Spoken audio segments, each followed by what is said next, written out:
Welcome to YourTown television program. My name's Jeff Kline. I'm the host for this segment, which highlights issues and research at the Naval Postgraduate School.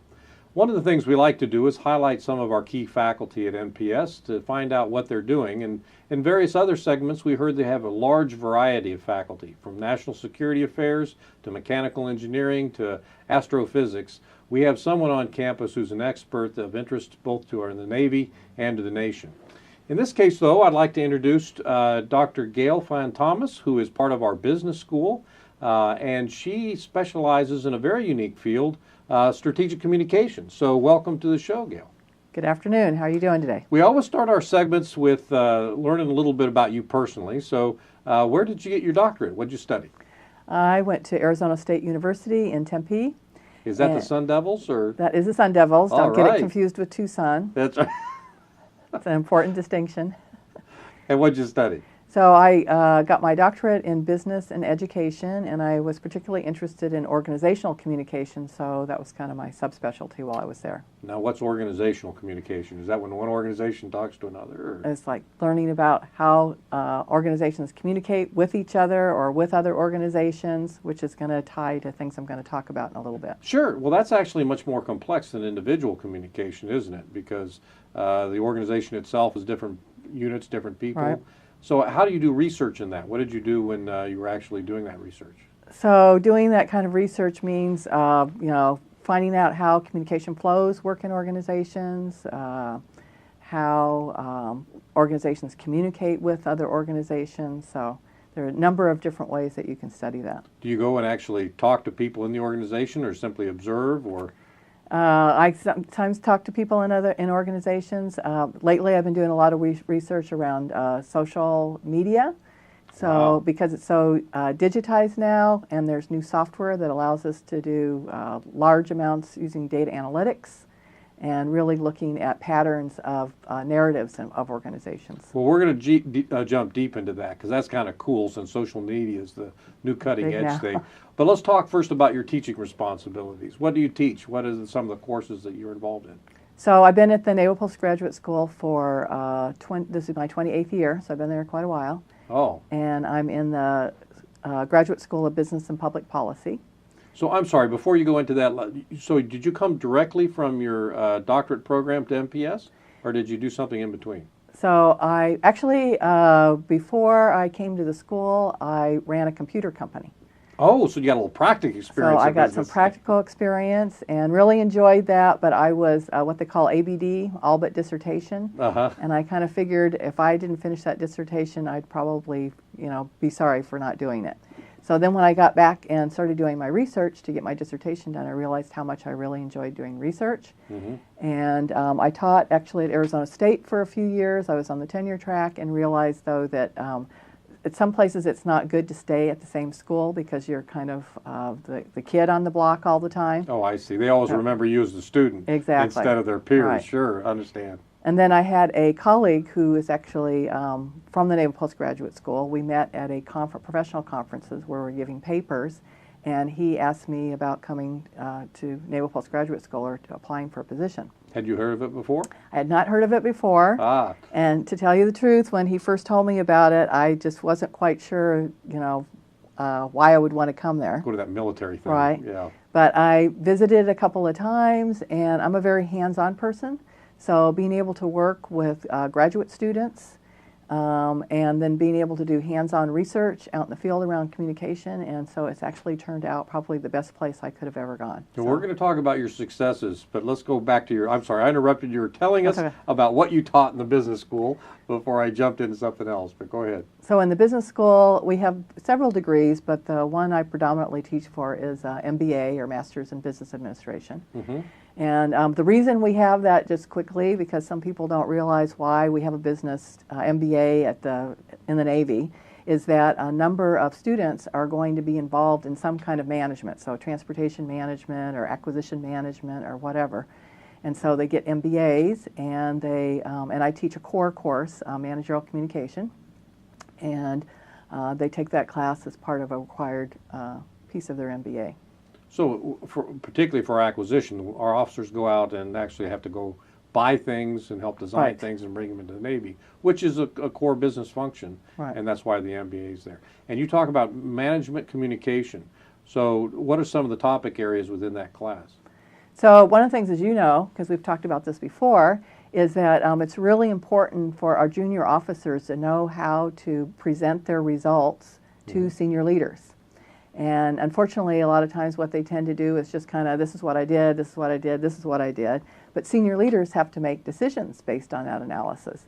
So it really takes understanding how do those senior leaders make decisions, and how is it that you either brief or write position papers or whatever so that it best meets the needs of those decision makers. In order to frame the problem within That's their right. perspective. That's great. Okay, so now let's talk a little bit about catching fire on strategic communication. First, tell us what strategic communication is. So strategic communication really looks at communication from big picture or long term. We tend to often think about communication just as the particular tactic, but it's important in whether it's in the private sector or public sector is really looking over the long term. And you can either look at it, look backwards and say what's been the pattern of our communication in helping us meet our objectives, or kind of go forward and say what should be our strategy. And then that way it helps you shape your tactics so that you can better meet your objectives. Well, now, I have an engineering background, and so I fell into this trap, and you corrected me once. So I want to know, what's the difference between messaging and marketing and communication? Messaging and marketing. So actually, the truth, we don't even really talk as much about messaging now, because messaging is a way of, so a lot of times what you hear, the first thing you hear is, get me a message. Right. And I usually try to warn people that's not the first step. Ah. So there are other analyses that you want to do before you go do that.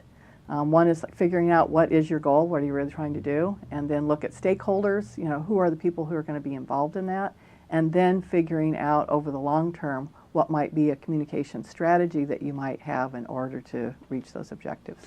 So you brought up the term stakeholders, and we'll throw a little things out of order when we talk about this discussion, but so what do you mean by analysis with stakeholders? So should we look Sure, at the slides I we brought? have some slides that we're going to call Great. up on the video now, so let's go ahead and take a look at those. So what is a stakeholder and how is it defined? So the first slide I have here, just so people can kind of see, is that's any group or individual. So it could either be a large group of people or it could be a particular person who can either affect or be affected by that organization's objective. So you think about the objective or the goal the organization has and start to think more broadly about who are all of the people, the constellation of players, if you will, that would be important too.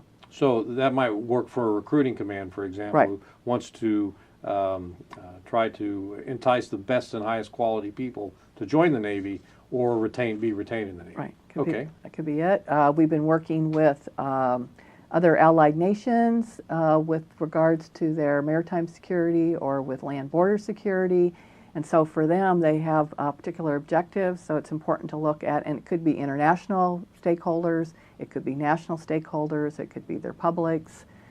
So a number of different ways that you can start to really look at different people's perspectives and how your objective might play out. Well, you brought up maritime security. Could it also be the bad guys? Could they be stakeholders be, too? The smugglers or that's right.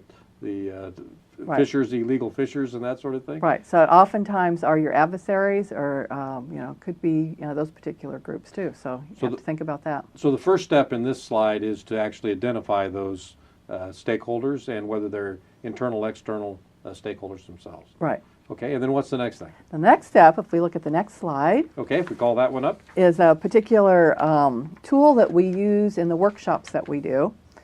And what you do is place the stakeholders on this on these axes. So if you look at it quickly, the vertical axis is impact. So the question we ask is, how much impact might this stakeholder have on the achievement of your objective? And as you just said, it could be an ally who is going to help you achieve that objective, or it could be someone who really doesn't want you to achieve that objective at all. Like a competitor. Like a competitor. And so you've got supportive on the horizontal and non-supportive on the horizontal axis, and then you've got high impact, low impact. And then the arrows that it shows there are the influence, because it really becomes the stakeholders and the relationships that those stakeholders have with each other.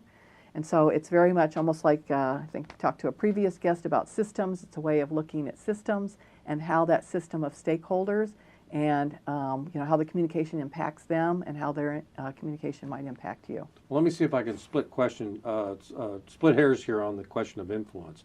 So is the level of influence the amount one stakeholder has on the other stakeholders, or on the influence of the organization of achieving its goal? Could be both. Oh, okay. Right. So you hash that through as you go through the workshop. Right. And So trying to look at, one is going to be yours, but other stakeholders, it might be by you moving one stakeholder towards a direction is going to influence other stakeholders. So does this then allow you to focus and target your strategic communications in particular ways towards particular stakeholders? Right. So we always say there's no way you're going to control the communication, but you definitely can shape communication. And so this helps you think about, and we do this more of an adaptive way of looking at what's going on, getting feedback, and then being able to make adjustments as you go along. And sometimes really changing your goals, because you may find out that the goals that you originally had in mind might not be the best. Once you start including other stakeholders, you may find that there are places where you can collaborate, where it might be more advantageous to make some changes. So this very process of going through this might amend your goals and your goals for your communication plan as Correct. well. Is that right? Yep. And because it's a two-way street, because Right. you're actually listening at the same time you're talking and you're going through this. Right. Well, now you mentioned you do this at workshops. What Right. are you talking about as far as workshops go? So in addition to the work I do at in the Graduate School of Business and Public Policy, I probably spend most of my time in another organization in NPS, which is at the Center for Executive Education. Mm-hmm. And in that organization, we have mostly captains, military captains, and flag officers. By captains, you mean colonels in the Air Force and Army, Right, captains exactly. in the Navy, right? Senior officers. That's right. Yeah. And they come to the Center for Executive Ed for short workshops or for short courses. And I am the program manager for a course called Strategic Communication, so Strategic Communication Workshop. And it actually evolved out of an earlier kind of a 2-hour module I did in another course that a lot of people kept coming back and saying, We need more on that. we need more of this. Sure. We need to roll up our sleeves, really learn more about how to do this. And it's been very successful for the last 10 years. So sometimes they come with their commands and they work on certain areas. Right. Is there any follow-on work after those workshops that they come back to you for? Right, so they're usually, the reason they come is they're usually working on a major strategic initiative. So it could be, we've had when women were introduced into the submarine community. Senior leaders wanted to make sure that that would go as smoothly as possible, so they sent a team to start thinking about what should the communication be like in order to, do that well. And then oftentimes those initiatives, that may be a 3, 5, 10-year kind of initiative, and so they will, come back and, further develop their strategies.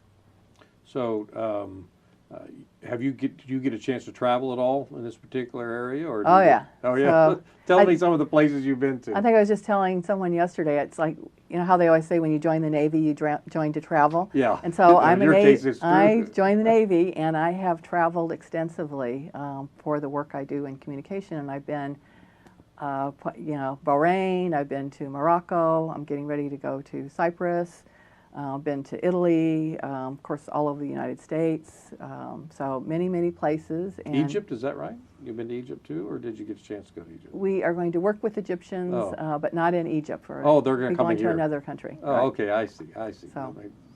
So anyway, it gives us opportunity to actually be, on their sites and work with multiple stakeholders who will be working on whatever initiatives they're working on. So I promised we'd return to social media. Let's Okay. talk about your current research area in social media, its impact, and what are you doing? What's your objective for that research? So for the last probably 6 or 7 years, I've gotten particularly interested in not just social media, but looking at all types of media that might be digitized, because there are ways now with software that we can do analyses of those. So I was thinking of a good example before I came here. So I was on the social media team for NATO a few years ago, and the Secretary General was really interested in getting real-time feedback on the speeches he was giving.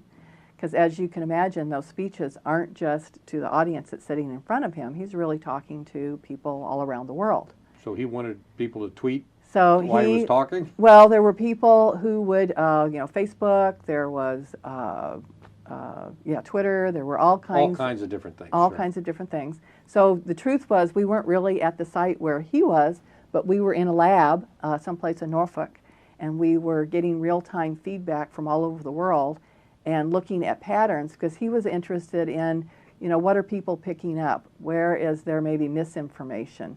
What's resonating with different types of people in different countries? Well, do you mean misinformation or misunderstanding? Could be both. Oh, really? Right. Okay. So- Got it. Oh, you mean people putting out something online while he's talking that's Right. misinformation? That might be misinformation, I right? understand. Or did they misunderstand because he was rolling out some new concepts, and so some people might not understand what he was talking about. So anyway, within a 24-hour period, he wanted to know if we could use, do analytics on it and feed it back to him, so that he could decide whether he wanted to tweak his talks or not, maybe emphasize one area a little bit more than others, something like that. Readdress something to a particular area. Right. Yeah, Yeah. sure.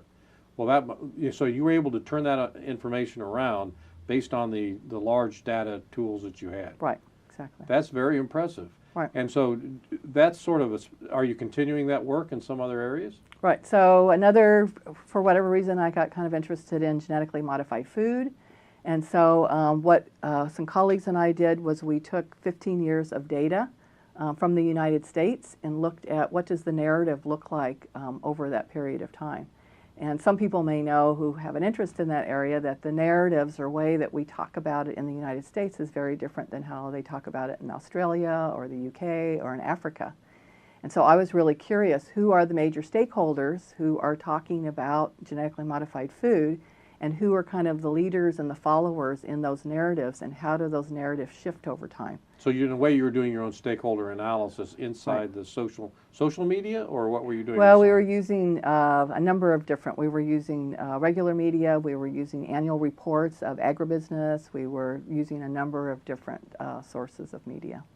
Well, it seems to me as though this would be important techniques, particularly what you just described, for most local governments, state governments, and our national government. Do we have initiatives like that locally? Are you familiar with it all? Are there initiatives like that normally? I can't think of any that are right here in town that I know Right. about, because most of the stuff I do is more international, National right? or international, right. I've done work with World Bank, who does really similar work around this. Mhm. So. Well, Gail, I know that you have helped a lot of Navy commands as well as national commands, and you just mentioned your work for the United Nations, which is absolutely great. I want to thank you for being on the show today, and once again highlighting a very interesting faculty member at the Naval Postgraduate School doing interesting and important things for our nation.